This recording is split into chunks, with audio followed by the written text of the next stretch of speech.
Astaghfirullah. Qala al-muallif rahimahullahu ta'ala an Abi Dzarrin al-Ghifari radhiyallahu anhu qala qala Rasulullah sallallahu alaihi wasallam ittaqillaha haitsu ma kunta wa atbi'is sayyi'atal hasanata tamhuha wa khaliqin nasa bi khuluqin hasanin rawahul Imam Ahmad wa Tirmidzi. Dari sahabat Abi Dzar Al-Ghifari radhiyallahu an, dia berkata,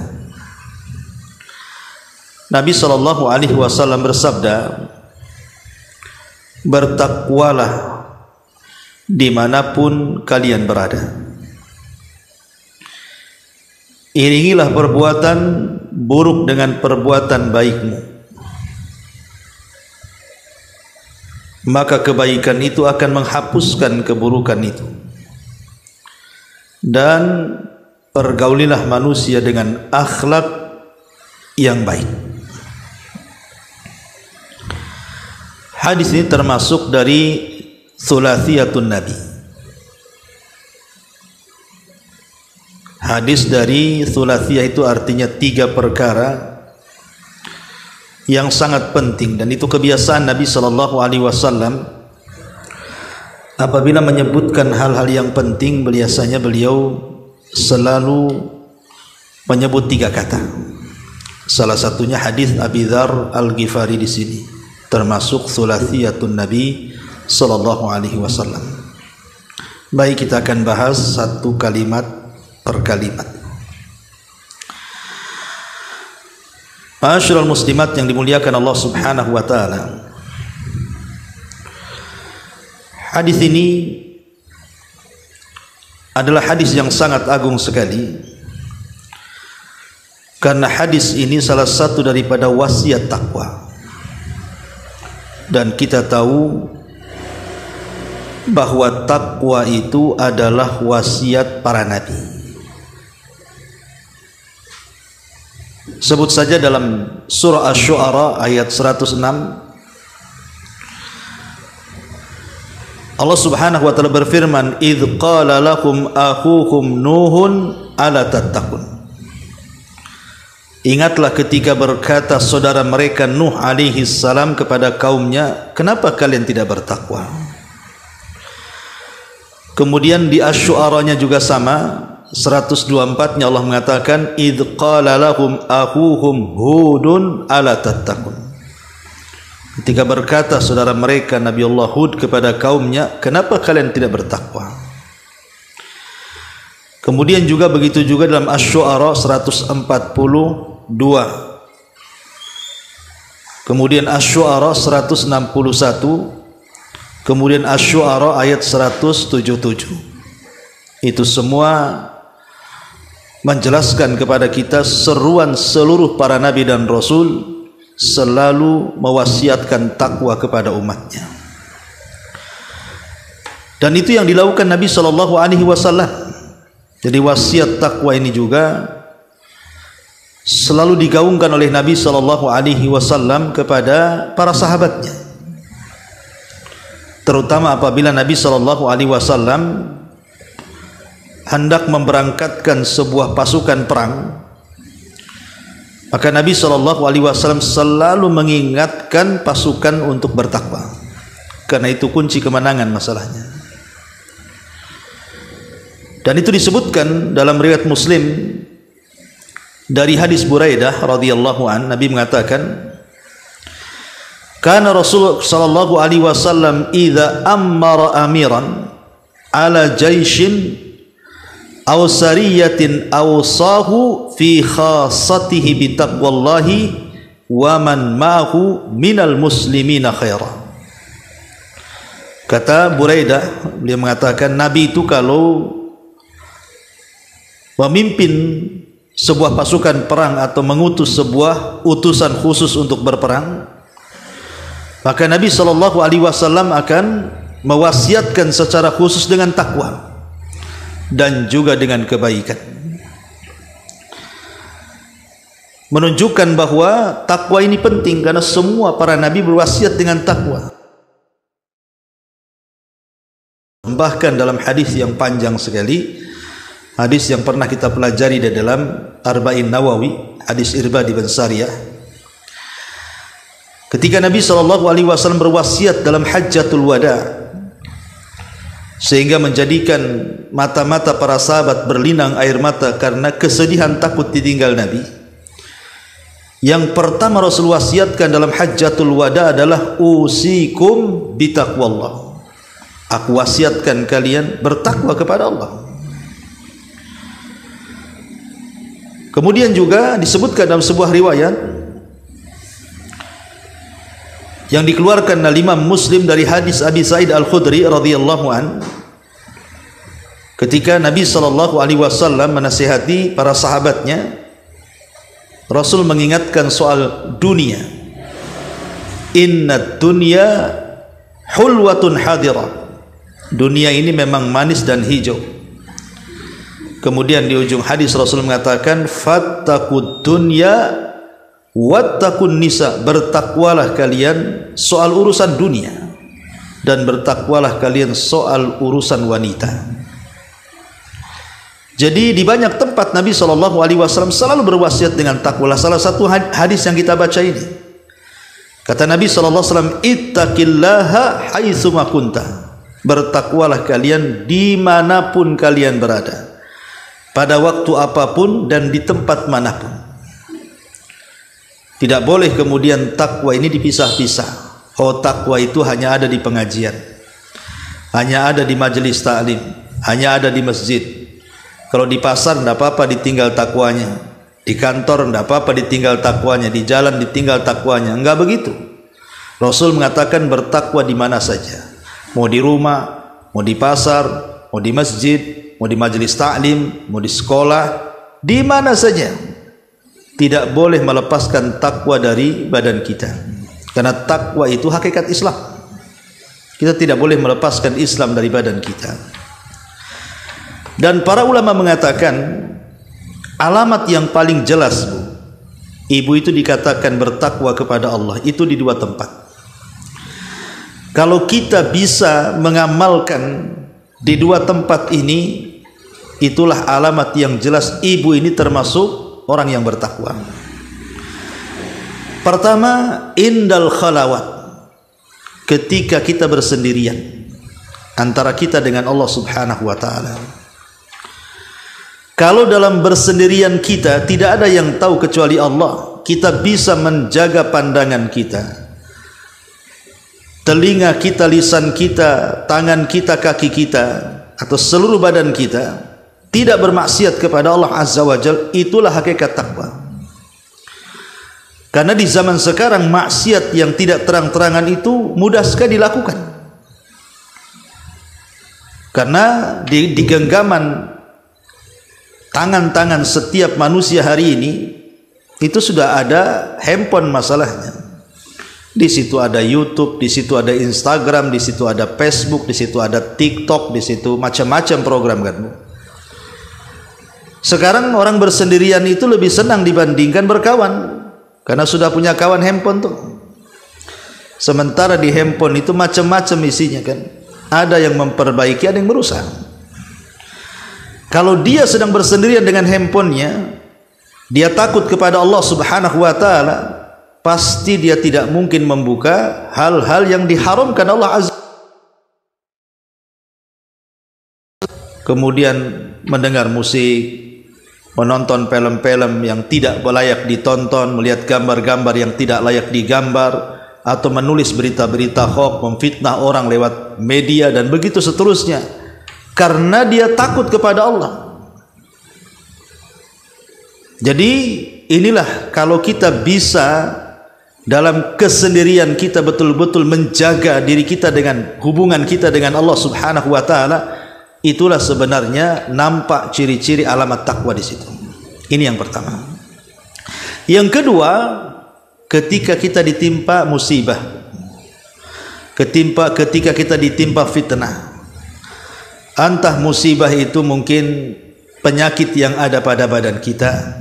Kita diuji dengan penyakit yang berkepanjangan parah, atau diuji dengan ekonomi kita sehingga kita kemudian kesulitan mencari ekonomi, atau diuji dengan pasangan kita, anak-anak kita, dengan tetangga kita, difitnah orang, digibah orang, dijelek-jeleki orang, disakiti orang, dan begitu seterusnya. Kalau kita bisa bersabar dan terus mengharap pahala Allah Subhanahu wa taala dari kesabaran itu, maka itulah hakikat alamat takwa. Karena di sini ketakwaan kita diuji. Betapa banyak orang-orang yang ketika sakit dia putus asa. Betapa banyak orang-orang yang ketika diuji ekonominya dia putus asa. Akhirnya bunuh diri atau membunuh orang lain, menyakiti diri atau menyakiti orang lain. Betapa banyak orang yang kemudian diuji dengan keluarganya, akhirnya bercerai-berai tidak karuan. Kalau orang kemudian bisa terjadi fitnah dan musibah, tampak kebaikannya, bahwa kita ini termasuk orang yang bertakwa. Saya ulang, yang pertama, di saat kesendirian kita dengan Allah, kalau kita bisa menerapkan perasaan takut kepada Allah sehingga kita tidak melakukan maksiat. Yang kedua, di saat terkena musibah. Karena banyak kemudian orang-orang di dua tempat ini belum mampu untuk menghindarkan maksiat. Ma'asyiral muslimin yang dimuliakan Allah Subhanahu wa taala, termasuk juga di sini faedahnya. Ketika Nabi SAW mengatakan bertakwalah dimanapun kau berada. Terkadang ada orang yang kalau masuk masjid bertakwa, dia nampak takwanya, nampak khusyuknya, nampak tumanina salatnya gitu kan. Betul-betullah dia beribadah kepada Allah Subhanahu wa taala. Ketika kemudian keluar dari masjid, perangainya nampak. Terkadang perangainya nampak pendendam, nampak kemudian hasad, dengki, macam-macam. Ya. Jadi takwa itu bukan di masjid saja, tapi takwa juga di luar masjid. Atau ibu-ibu lah yang ngaji di sini, nampaklah takwanya sergap gitu ya. Dari rumah sudah mungkin dandan, pakai pakaian yang syar'i, pakai hijab, pakai niqab, pakai cadar gitu ya. Betul-betul bawa tas, isinya buku, isinya pena, tak tahu lah kalau ada rotinya kan. Itu nyangu namanya itu. Ya, anggap sajalah umpamanya udah utang. Jadi betul-betul kemudian duduk, nampak takwanya di pengajian itu karena sergap gitu ya. Yang penting jangan tidur aja, Bu. Karena orang kalau datang ke pengajian, pulang dapat ilmu, pahalanya 2 tuh. Kalau datang, duduk, tidur, pahalanya 1 tuh. Kalau tak datang ya tak dapat apa-apalah. Tapi kalau keluar dari pengajian, tiba-tiba kemudian gibah lagi, hasad lagi, itu bukan takwa namanya. Karena Rasul mengatakan, ittaqillaha haitsuma kunta. Bertakwalah dimanapun, mau di pengajian, di luar pengajian ya sama saja. Ya, jangan di pengajian baik gitu sama kawannya, pulang pula ke rumah kayak macan sama suaminya, kan nggak mungkin. Itu nggak bertakwa. Ya. Jadi ini wasiat takwa ini penting. Ittaqillaha haitsuma kunta. Karena pengaruh takwa ini besar, Bu. Pertama, pengaruh takwa itu akan mendapatkan kecintaan Allah. Karena Allah itu suka dengan orang bertakwa. Surah At-Taubah ayat 4, innallaha yuhibbul muttaqin. Allah suka dengan orang-orang yang bertakwa. Yang kedua, mendapatkan rahmat.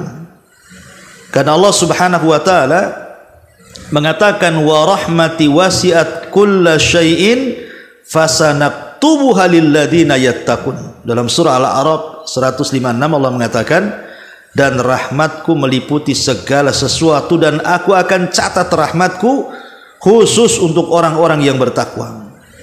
Subhanallah, kita dicucuri dengan rahmat Allah Azza wa Jalla. Yang ketiga, sebab datangnya pertolongan. Karena Allah Subhanahu wa taala mengatakan wa'lamu annallaha ma'al muttaqin, ketahuilah Allah itu bersama orang-orang yang bertakwa. Tadi saya sudah contohkan bagaimana Rasul ketika menyiapkan pasukan, wasiat yang pertama takwa, kan itu sebab pertolongan masalahnya, sebab pertolongan kepada Allah, dan maksiat lawan daripada takwa itu sebab kekalahan. Makanya Umar bin Khattab radhiyallahu an ketika menyurati Amr ibn As yang ketika itu hendak merobohkan benteng Iskandariyah Mesir, tidak roboh-roboh itu benteng itu, padahal udah bertahun-tahun tuh Amr itu. Maka Umar mengirim surat, isinya agar Amr bin As bertakwa dan mengajak bertakwa kepada seluruh pasukannya dan menghindari perbuatan dosa. Setelah kemudian Amr bin As menyampaikan wasiat Umar dan dipraktikkan para sahabat, roboh tuh benteng Iskandariyah itu. Jadi takwa ini adalah sebab pertolongan Allah Azza wa Jalla. Termasuk juga takwa adalah cahaya hati. Maksudnya orang yang bertakwa itu akan luas hatinya, Bu. Orangnya tidak stres, tidak mudah galau, tidak mudah gundah, ceria terus. Karena setiap kesulitan itu akan terurai dengan takwa. Bukankah Allah yang mengatakan wa man yattaqillah yaj'al lahu makhraja? Dan itu disebutkan dalam surah At-Talaq, kan itu ayat 3. Barang siapa yang bertakwa kepada Allah, Allah carikan jalan keluarnya. Ketika kita sedang sempit menghadapi masalah, tiba-tiba ada jalan keluar, lapanglah dada kita. Itu disebabkan takwa. Takwa itu mendatangkan keluasan hati, mudah berpikir, mudah mencari jalan keluar. Dan takwa juga bisa melapangkan semua masalah. Jadi urusan-urusan yang kita hadapi itu, karena tadi mungkin dari lapang dada, akhirnya urusannya bisa terselesaikan. Karena Allah mengatakan wa man yattaqillah yaj'al lahu min amrihi yusra. Dalam At-Talaq ayat 4-nya, barang siapa yang bertakwa kepada Allah, Allah menjadikan semua urusannya mudah. Bagaimana tidak mudah, Bu? Allah ikut campur tangan di situ. Karena takwa itu menyebabkan ma'iyatullah, kebersamaan Allah dengan kita. Coba bayangkan, Allah yang membuat masalah, Allah juga yang mengurai masalah. Apa tidak senang tuh? Itulah yang menjadikan kenapa kemudian takwa itu seluruh urusan cepat kelar. Ya, wa man yattaqillah yaj'al lahu min amrihi yusra. Siapa yang bertakwa kepada Allah, Allah jadikan seluruh urusannya menjadi mudah di matanya dan bisa meluaskan rizki. Takwa itu bisa meluaskan rizki. Bukankah Allah yang mengatakan walau anna ahlal qura amanu wattaqau lafatahna alaihim barakatan minas samai wal ardi. Dalam surah Al-A'raf 96 Allah mengatakan, kalaulah penduduk negeri ini mau beriman dan bertakwa, maka kami akan turunkan barakah dari langit dan Allah akan tumbuhkan barakah dari bumi. Lihat, kalau seandainya penduduk negeri ini beriman dan bertakwa nih, berkah di mana-mana. Ya. Ma'asyiral muslimat yang dimuliakan Allah Subhanahu wa taala, termasuk juga takwa ini juga sifatnya wali-wali Allah. Sifatnya wali-wali Allah, dan dia bisa lebih mendekatkan diri kita dengan Allah Subhanahu wa taala, dan itulah bekal yang memang dianjurkan Allah untuk dibawa mati. Jadi takwa itu bekal yang dianjurkan Allah untuk dibawa mati. Allah mengatakan wa tazawwadu fa inna khaira zadit taqwa. Berbekalah kalian karena sebaik-baik bekal adalah takwa. Oke, kalau kita sudah tahu nih, ini pengaruhnya takwa ini luar biasa, ya. Lalu takwa itu apa? Pertanyaannya kan begitu. Apa sih takwa itu? Apakah takwa itu singkatan Batak dan Jawa? Bukan, ya. Takwa itu ada definisinya. Ali radhiyallahu an pernah ditanya soal takwa. Apa sih takwa itu, ya Amirul Mukminin, ya Ali? Maka Ali radhiyallahu an mengatakan, at-taqwa al-khawfu minal jalil wal amalu bitanzil wal qana'atu bil qalil wal isti'dad li yaumir rahil. Kata Ali, takwa itu takut kepada Allah, beramal dengan syariat yang diturunkan, merasa cukup dengan pemberian Allah, dan melakukan persiapan untuk hari setelah kematian. Itulah takwa. Takwa itu diambil dari 4 kalimat, kata Ali. Pertama, takut kepada Allah. Karena dengan takut kepada Allah subhanahu wa ta'ala, kita akan terhindar dari maksiat. Yang kedua, beramal dengan apa yang diturunkan Allah, dari syariat Allah lewat Rasulnya. Kemudian yang ketiga, qanaah, menerima pemberian Allah, mau sedikit mau banyak, alhamdulillah ala kulli hal. Mau diberi mau tidak, alhamdulillah ala kulli hal. Mau dalam kondisi apapun, mau sehat mau sakit, alhamdulillah ala kulli hal. Qanaah dengan pemberian Allah. Dan yang keempat, al-isti'dad, persiapan. Persiapan untuk hari setelah kematian. Persiapan dengan amal saleh. Itulah takwa. Abdullah bin Mas'ud radhiyallahu anhu pernah ditanya, apa sih takwa itu? Maka beliau mengatakan begini, kalau seandainya ada jalan, jalannya itu penuh dengan beling, penuh dengan paku, penuh dengan duri, penuh dengan jarum, macam-macam yang membahayakan kaki lah. Kalau seandainya engkau berjalan di jalan yang penuh dengan macam-macam duri-duri itu, kira-kira apa yang kau lakukan? Kira-kira apa yang kau lakukan? Maka orang ini mengatakan, ya aku hati-hatilah, takut nginjak-nginjak, akhirnya luka pula kakiku. Kata Abdullah ibn Mas'ud, itulah takwa. Takwa itu hati-hati, karena di mana-mana ada rintangan. Di kiri ada syubhat, di kanan pula ada syahwat, ya, macam-macam godaan-godaan setan, hawa nafsu. Kita hati-hati jangan sampai mengikuti godaan syahwat ataupun godaan syubhat. Ya. Ada lagi perkataan Abdullah bin Mas'ud radhiyallahu an tentang masalah takwa ketika beliau mentafsirkan ittaqullaha haqqa tuqatih wa la tamutunna illa wa antum muslimun. Bertakwalah dengan sebenar-benar takwa, jangan kamu mati kecuali dalam kondisi muslim. Beliau mengatakan takwa adalah an yuta'a fala yu'sa, wa yudhkar fala yunsa, wa yushkar fala yukfar. Jadi takwa itu Allah hendaklah ditaati, jangan dimaksiati. Hendaklah diingat, jangan dilupakan. Hendaklah disyukuri nikmatnya, jangan dikufuri. Jadi takwa itu taat kepada Allah, selalu berzikir kepada Allah, dan selalu bersyukur kepada Allah. Ini menurut Abdullah ibn Mas'ud radhiyallahu anhu.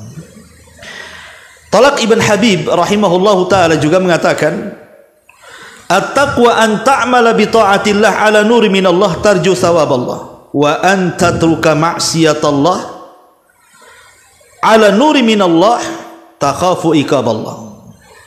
Takwa adalah engkau beramal dengan ketaatan kepada Allah atas bimbingan Allah, dengan mengharap pahala dari Allah. Atau engkau meninggalkan maksiat kepada Allah atas bimbingan juga dari Allah, karena takut akan iqab Allah subhanahu wa ta'ala. Itulah takwa. Itulah takwa yang disebutkan oleh para ulama.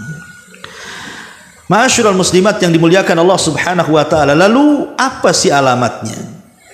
Orang itu dikatakan takwa itu apa alamatnya? Ciri-cirinya seperti apa gitu kan? Ma'asyiral muslimat yang dimuliakan Allah azza wa jalla, yang pertama, alamat orang yang bertakwa itu kalau dia bisa terlepas daripada kelalaian. Kalau dia bisa lepas dari kelalaian.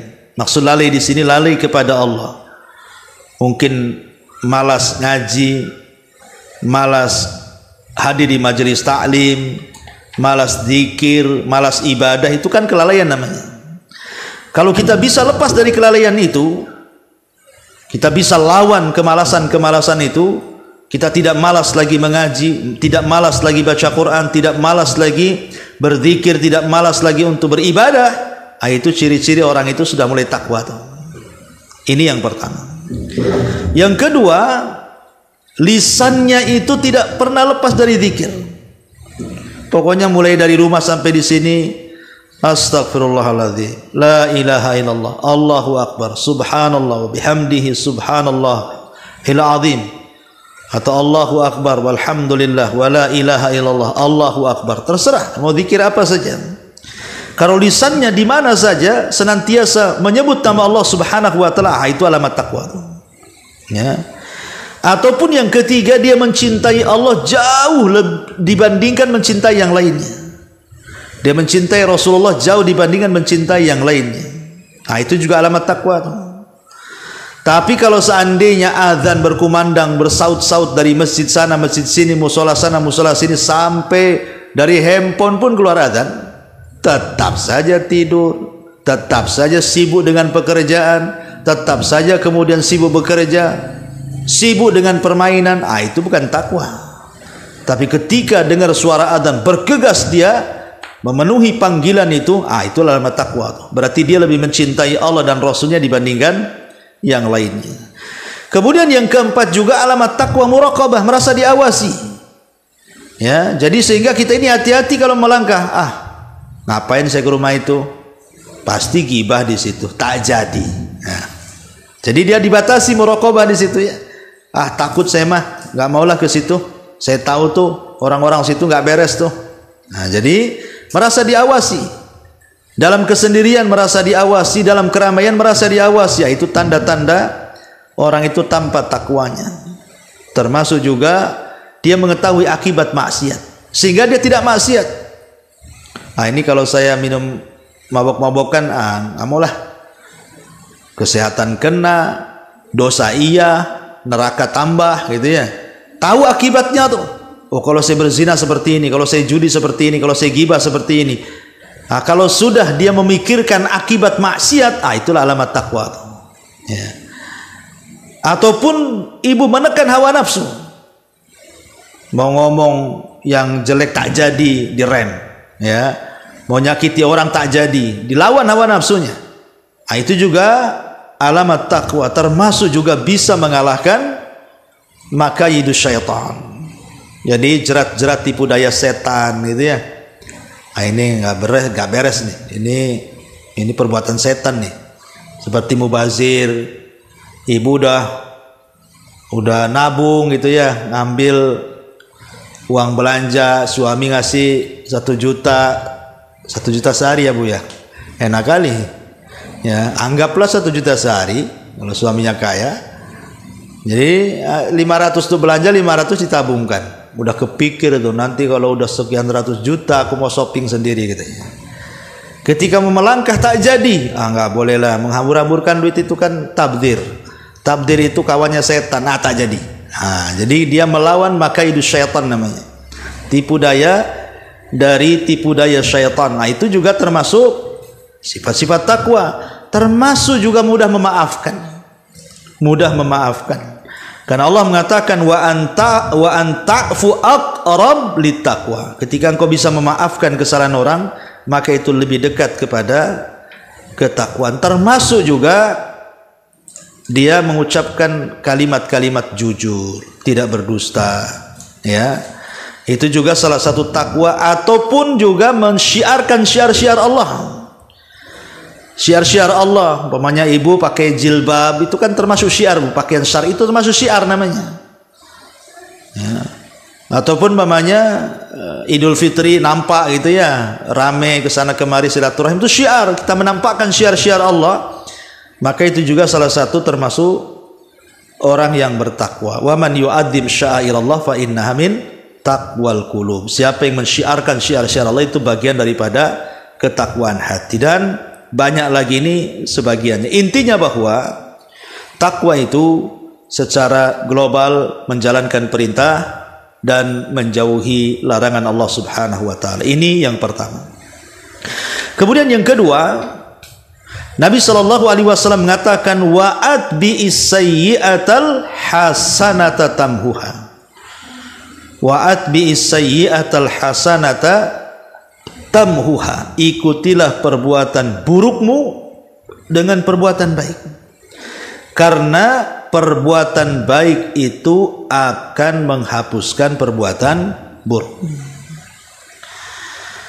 Ada sebagian para ulama mengatakan maksudnya perbuatan baik yang bisa menghapuskan perbuatan buruk itu adalah yang sama-sama keburukan dan kebaikannya. Artinya kalau keburukannya dilakukan oleh lisan, maka lakukan kebaikan juga dengan lisan. Kalau keburukannya dilakukan dengan perbuatan, maka lakukan juga kebaikan dengan perbuatan. Contoh, umpamanya ibu anggap saja suka ghibah, itu kan lisan tuh. Itu kan sebuah perbuatan buruk namanya, dengan lisannya. Ngomongin orang atau suka mencela, naudzubillah, atau suka melaknat, suka mencaci, suka memaki. Pokoknya dosa-dosa lisan. Maka kebaikan yang bisa menutupi dosa lisan adalah dengan kebaikan lisan lagi. Ya dengan cara apa? Istighfar, kemudian berzikir, kemudian meminta maaf kepada yang digibahinya kalau itu gibah, kemudian memuji orang yang digibahinya yang tadinya menjelek-jelekan sekarang dipujinya, kan gitu Bu ya. Jadi seperti itu. Kalau kita ghibah berarti kita harus mengganti dengan kebaikan yang sama dengan lisan kita. Atau kalau mamanya telinga mendengarkan musik, ya, atau mendengarkan ibu nggak ghibah tapi telinga ibu kok senang dengar orang ghibah tuh. Dia mulutnya tapi telinganya yang berisik gitu ya. Ataupun suka dengar lagu, musik dan begitu seterusnya, maka perbuatan baiknya apa? Dengerin Al-Quran, dengerin murotal, dengerin ceramah, kan begitu Bu ya. Nah, seperti itu. Atau kalau dalam bentuk perbuatan anak muda belum kawin, ya, dia berzina, terjerumus kepada zina, ya kebaikannya cepat kawin, kan begitu, supaya halal, supaya keburukannya tertimpa dengan kebaikannya. Atau umpamanya orang yang contoh saja melakukan riba, umpamanya kan, orang melakukan riba, itu kan dosa riba itu. Nah, cemana kebaikannya? Ya, kalau dia melakukan riba, pertama dia buang uang ribanya, kemudian bersedekah. Usahakan jangan riba dengan keuntungan, jual beli. Nah, jadi supaya Allah mengatakan wa yamhaqur riba wa yurbi shadaqat, rajin bersedekah, alihkan ke jual beli. Nah, itulah maksudnya lakukan kejahatan dengan kebaikan yang sama. Kalau kejahatannya dengan lisan, berarti lakukan dengan kebaikan lisan. Kalau kejahatannya dengan perbuatan, lakukan dengan perbuatan baik dalam segi perbuatan. Kalau seandainya dosanya tidak terang-terangan, maka lakukan juga pahala yang tidak terang-terangan. Umpamanya kita berbuat dosa yang tidak ada yang tahu kecuali Allah, lakukan hal yang sama. Lakukan kebaikan yang tidak ada yang tahu kecuali dengan Allah Subhanahu wa taala. Entah zikir sendiri, istighfar sendiri, nggak ada yang tahu. Itu maksudnya wa atbi sayyi'atal hasanata tamhuha. Ikutilah perbuatan burukmu dengan perbuatan baik, niscaya kebaikan itu akan menghapuskannya. Syekhul Islam Ibn Taimiyah rahimahullahu taala ketika beliau menyebutkan tentang 10 sebab seorang hamba itu akan dihapuskan dosanya. Apa yang menjadikan hamba itu bisa dihapuskan dosanya? Maka beliau menyebutkan 10 sebab. Saya sebutkan secara singkat. Pertama, bertobat. Dengan tobat itulah hapus dosa kita. Yang kedua, dengan istighfar. Dengan istighfar itulah hapus dosa kita. Yang ketiga, yang disebutkan dalam hadis ini yang kita sedang kaji, mengikuti perbuatan buruk dengan perbuatan baik, maka perbuatan baik bisa menghapuskan dosa keburukan. Kemudian yang keempat, doa orang-orang yang beriman dalam sholat jenazah ketika kita meninggal, kemudian saudara-saudara kita yang menyolatkan mendoakan kita, maka itu juga penyebab dosa-dosa kita akan diampuni. Termasuk yang kelima, amalan kita sebelum meninggal.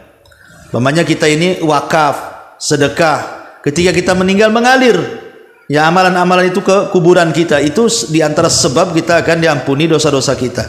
Termasuk juga yang nomor 6 syafaat Nabi.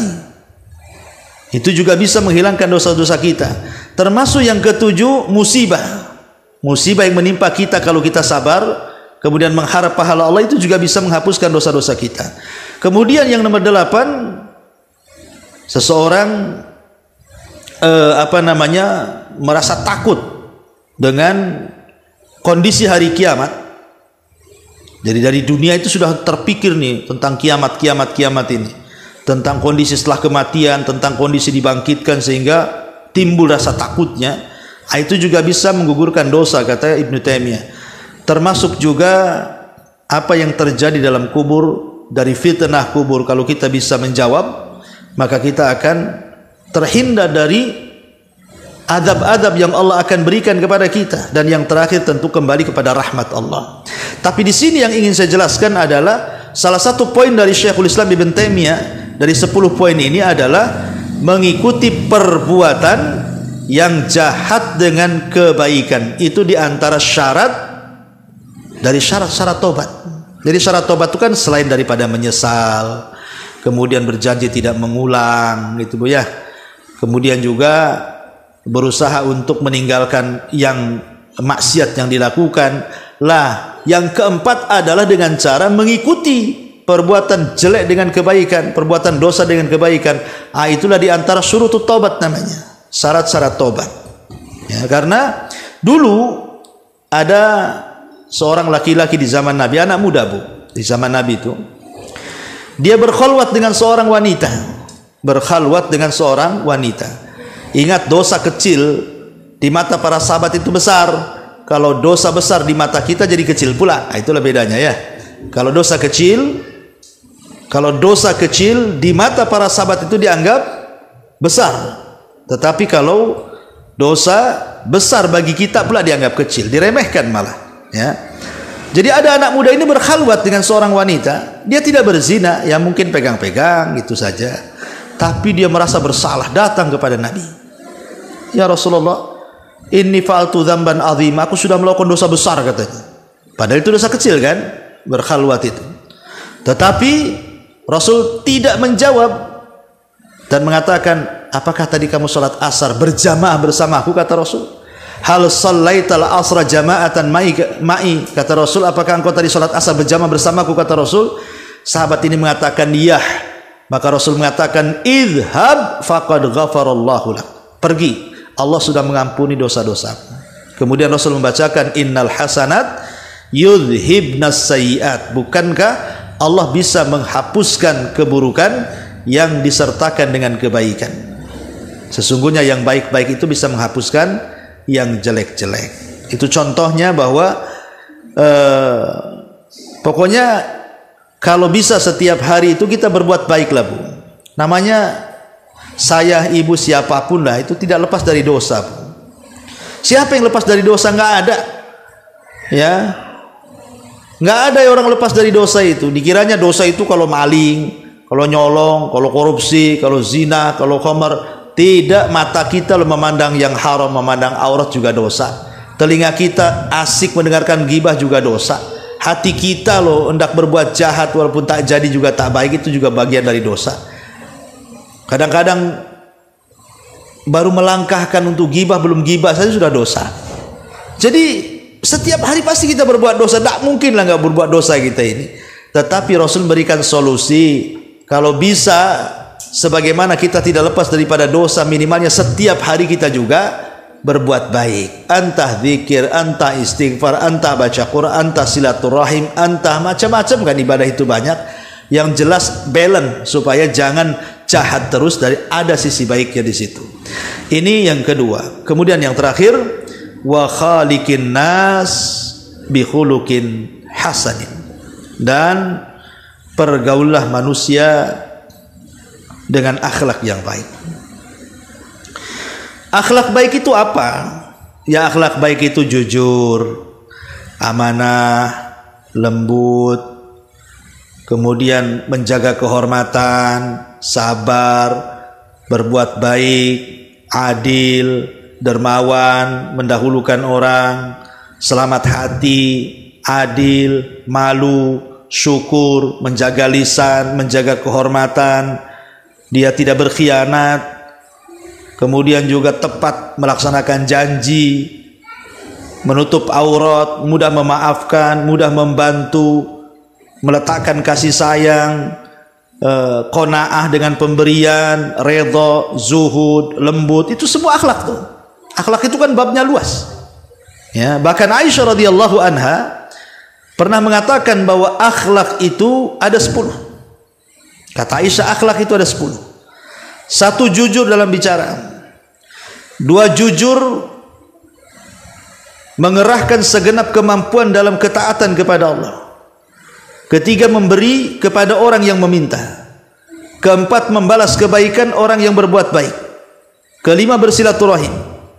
6, menunaikan amanah. 7, berbuat baik kepada tetangga. 8, berbuat baik kepada tamu. 9, inti semua itu ada di malu. Dan perawi hadis tidak menyebutkan yang ke-10-nya. Jadi itulah akhlak. Jujur dalam bicara, tidak mudah dusta. Jangan ngajari anak berdusta. Ya, jujur dalam bicara, jujur dalam ketaatan. Kemudian memberi kepada orang yang meminta, membalas kebaikan, silaturahim, menunaikan amanah, berbuat baik kepada tetangga, berbuat baik kepada tamu dan malu. Ini semua akhlak. Dan akhlak ini mudah sebenarnya, tapi kalau lihat pahalanya luar biasa. Kata Nabi SAW, orang yang akan diberikan pahala karena memiliki akhlak yang baik itu. Kata Rasul, innal mu'min la yudrika bi husni khuluqihi darajatas saimil qaim. Jadi nanti pada hari kiamat, Bu, Allah akan mengumpulkan 2 kelompok. Ini kelompok yang pertama, ahli puasa, ahli sholat, ahli sedekah, ahli ibadah, tapi akhlak tak ada. Yang satunya bukan ahli, ya sholat wajib tapi tak sholat sunnah gitu ya. Ya zakat iya tapi sedekah kurang. Puasa sunnah jarang tapi Ramadan puasa. Ya dia wajib-wajib aja, tapi akhlaknya baik, Bu. Apa kata Rasulullah? Terkadang akhlak yang baik itu lebih tinggi tingkatannya daripada orang yang rajin puasa sunnah dan sholat tahajud. Ya. Karena ibadah-ibadah yang sifatnya manfaatnya untuk diri sendiri, Bu, itu bisa dibatalkan dengan akhlak yang buruk. Contoh umpamanya ketika ada seorang laki-laki datang kepada Rasulullah, Rasul, saya ini punya tetangga tuh seorang ibu. Oh, kalau malam sholat malam tidak pernah tinggal. Kalau siang puasa sunnah tidak pernah tinggal. Kalau sedekahnya rajin. Suka berbuat baik dan kebajikan. Tapi penyakitnya satu, wahai Rasul. Apa itu kata Rasul? Kata dia, tu'dhi jiranaha bilisannya. Itu lisannya setajam silet, wahai Rasul, sama tetangganya tuh. Apa kata Rasul? La khaira fiha. Oh, itu tetanggamu yang itu tak bagus itu. Hiya min ahli nar, pasti dia masuk neraka, kata Nabi. Lihat, kurang apa sholat malamnya, dia ahli sholat malam. Kurang apa puasanya, dia ahli puasa. Kurang apa sedekahnya, dia ahli sedekah. Tapi tak kurang-kurang juga dia menyakiti tetangganya. Itu masalahnya, ya. Jadi akhlak ini bisa menandingi semua ibadah sunnah. Makanya wajar kalau Nabi SAW mengatakan bahwa akhlak inilah yang menjadikan pemberat timbangan. Ma min syai'in athqal fil mizanil mu'min yaumal qiyamah min khuluqin hasan, kata Rasul. Tidak ada sesuatu yang bisa memberatkan timbangan pada hari kiamat kecuali akhlaknya yang baik. Bahkan tidak ada amalan yang ringan yang paling banyak memasukkan manusia ke surga melebihi akhlak. Aktsaru ma yudkhilun nas al jannah ahasinuhum akhlaqa. Kebanyakan orang masuk surga itu karena baik akhlaknya, Bu. Nggak apa-apalah ibu kurang sholat, sunnahnya kurang, puasa sunnahnya kurang karena laparan gitu ya, atau ngantuan nggak bisa tahajud. Ya, kalau mamanya sedekah juga kurang karena juga tak ada duit gitu ya. Yang penting kalau sudah kurang-kurang semuanya, janganlah akhlak pula dikurang-kurang. Ya, minimalnya akhlak itu ada di 3 kata. Pertama, tabassum, senyum kepada saudaranya. Suka senyum, ya. Yang kedua, kaful adza. Kaful adza. Kita tidak membalas orang yang menyakiti kita. Kalau ada orang menyakiti kita, biarkan saja. Ada orang yang menghina ibu, biarkan saja. Ada orang menggibah ibu, biarkan saja. Dibiarin. Jangan mendatangkan keburukan kepada orang. Biarkan orang mendatangkan keburukan kepada kita, itu pahala bagi kita. Tapi jangan dibalas. Itu akhlak namanya. Termasuk badlun nada. Mudah membantu. Ya, kalau memang ada bantuan perlu dibantu diangkat, ya langsung diangkat gitu ya.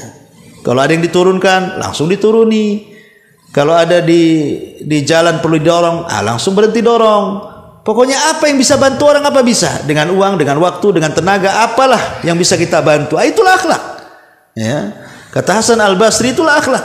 Talaqatul wajah yang cerah, senyum, mudah santun kalau ngomong. Kemudian juga kaful adza, tidak membalas perbuatan buruknya orang. Dan badlun nada, senantiasa mudah menolong orang lain. Itulah yang disebut dengan akhlak. Lah, 3 perkara ini, Bu. Ini 3 perkara mulia ini. Bertakwa, kemudian berusaha untuk menandingi keburukan dengan kebaikan, berusaha dengan kehidupannya dipenuhi dengan akhlak. Maka ini 3 amalan yang luar biasa yang kita bisa terapkan dalam kehidupan kita. Wallahu a'lam bishawab.